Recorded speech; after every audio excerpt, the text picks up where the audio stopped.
በመጪዎቹ 10 ዓመታት በኢትዮጵያ የትራንስፖርትና ሎጂስቲክስ ዘርፍ ሙሉ ለሙሉ ወደ ታዳሽ ኃይል ለመቀየር አቅዶ እየሰራ መሆኑን የትራንስፖርትና ሎጂስቲክስ ሚኒስቴር አስታውቋል። የመንግስት ተቋማት የሚፈጽሙት የተሽከርካሪ ግዢ ሙሉ ለሙሉ የኤሌክትሪክ ተሽከርካሪ ብቻ እንዲሆን መወሰኑን እንዲሁም የአረንጓዴ ትራንስፖርት ዘርፍን ለማበረታታት እየተተገበሩ ያሉ አሰራሮችና የሕግ ማዕቀፎች ተቋሙ ውጥኑን ከግብ እንዲያደርስ አመቺ ሁኔታ መፍጠራቸውም ተነግሯል። ይህ የተነገረው የአፍሪካ ኢሞቢሊቲ አሊያንስና የተባበሩት መንግስታት የአካባቢ ጥበቃ ፕሮግራም ከትራንስፖርትና ሎጂስቲክስ ሚኒስቴር ጋር በመተባበር በአዲስ አበባ የሚያካሂዱት የአፍሪካ የኢሞቢሊቲ ሳምንት መክፈቻ መርሃ ግብር ዛሬ በተካሄደበት ወቅት ነው። መድረኩን የተከታተለው ብሩክ አስቀናው ዝርዝር አለው፣ እንከታተለው።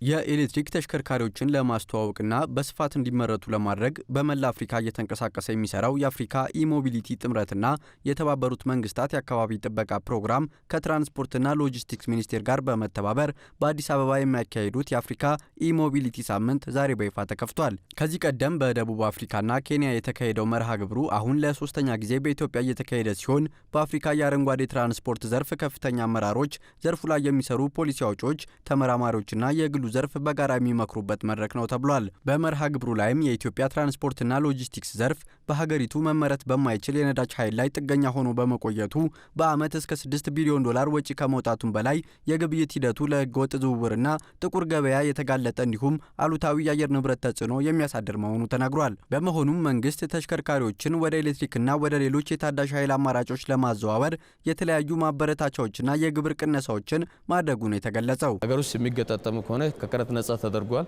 የኃይል አማራጮችን ወይ የኃይል ማሟያ ማሽኖችን የሚያቀርቡ ከሆነ ደግሞ አሁንም ከታክስ ነጻ ተደርጓል ማለት ነው። ፓርሻሊ ተገጣጥሞ በሀፍ ተገጣጥሞ የሚገቡ ከሆነ 5% የከስተምስ ታክስ ብቻ ነው የሚከፍሉት።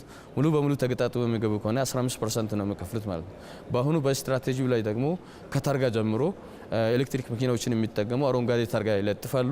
በሃይዌይ ላይ በክፍያ መንገዶች ላይ ዲስካውንት ይሰጣቸዋል ማለት ነው።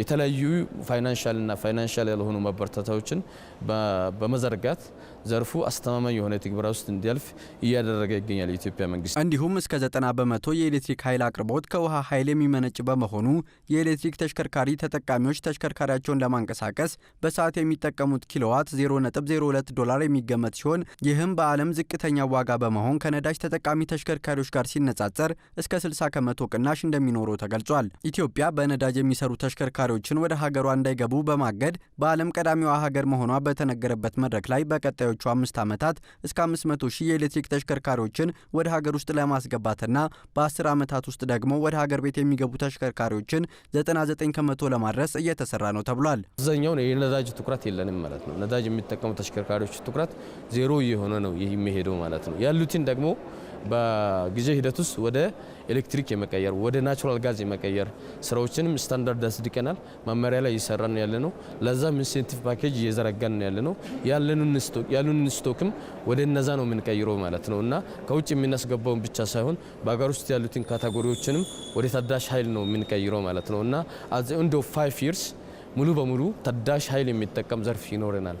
በ10 ዓመት ጊዜ ውስጥ ደግሞ 100% ታዳሽ ኃይል የሚጠቀም የትራንስፖርትና ሎጂስቲክስ ዘርፍ እንዲኖረን ነው እየሰራን ያለው። ይህን ውጥን ለማሳካትም የመንግስት ተቋማት የሚፈጽሙት የተሽከርካሪ ግዢ ሙሉ ለሙሉ የኤሌክትሪክ ተሽከርካሪ ብቻ እንዲሆን መወሰኑና ሌሎች አስቻይ የህግ ማዕቀፎችና አሰራሮች መዘጋጀት እቅዱን እውን ለማድረግ አመቺ ሁኔታ እንደፈጠረ ነው የተገለጸው። ግለሰቦችና የግሉ ዘርፍን በተመለከተም የነዳጅ ተሽከርካሪዎችን ወደ ታዳሽ ኃይል ለመቀየር በሚደረገው ሂደት ውስጥ የተለያዩ ድጋፎችና ማበረታቻዎች እንደሚደረጉላቸው ሰምተናል። ያሉትን ወደ ኤሌክትሪክ የመቀየር ያሉትን ወደ ናቹራል ጋዝ የመቀየር ስራ ውስጥ ለነሱ ድጋፍ ይደረግላቸዋል። አንደኛ ብድር የማመቻቸት ለመቀየር ደግሞ አቅም ያላቸውን ተቋማት የማስገባት እንደገና ደግሞ ግለሰቦችን ወደዛ ሲቀየሩ ለመቀየር የሚያወጡት ወጪ በጣም የተጋነነ እንዳይሆን በመድረግ እና አስቻይ ሁኔታዎችን ደግሞ የሚቀየሩባቸው ስታንዳርዶችን በመዘርጋት መንግስት በጣም ሁለንተናዊ የሆነ ድጋፍ ያደርጋል። እንዲሁም በቅርቡ ኢትዮጵያ ያላትን የተፈጥሮ ጋዝ ጥቅም ላይ መዋል መጀመሯን ተከትሎ ጋዙ በውስጡ የሚይዘው በካይ አየር ዝቅተኛ በመሆኑና በራስ አቅም የሚመረት በመሆኑ በተፈጥሮ ጋዝ የሚሰሩ ከባድ ተሽከርካሪዎች ከቀረጥ ነጻ ወደ ሀገር እንዲገቡ መወሰኑ ይታወቃል። ይህን የተፈጥሮ ጋዝ አጠቃቀም በተመለከተም መንግስት በመጪዎቹ ሳምንታት ውሳኔውን ይፋ ያደርጋል ተብሏል። ጥናት እየተጠና ነው ያለው ከማዕድን ሚኒስቴር ከትራንስፖርትና ሎጂስቲክስ ሚኒስቴር ከገንዘብ ሚኒስቴር እና ከሌሎች ተቋማት ሆነን ናቹራል ጋዝ ለየትኛው ካቴጎሪ መጠቀም እንችላለን፣ ምን አቅም አለን፣ ምን አቅም ማምጣት አለብን የሚለውን ቲም ኦልሬዲ ስታብሊሽ አድርገን ቴክኒካል ቲም ሪሰርች ላይ እየሰራን ያለ ነው። በአጭር ጊዜ ውስጥ በአንድ ሳምንት ጊዜ ውስጥ የጥናት ውጤቱ ይቀርባል። ከዛ በኋላ የመንግስት ውሳኔ ግልጽ እናደርጋለን ማለት ነው። የትኛው ካቴጎሪ ላይ ናቹራል ጋዝ እንጠቀማለን፣ የትኛዎቹ ደግሞ ኤሌክትሪክ ላይ እየሰራን እንቆያለን የሚለው ሁለት ነው ስኮፓችን።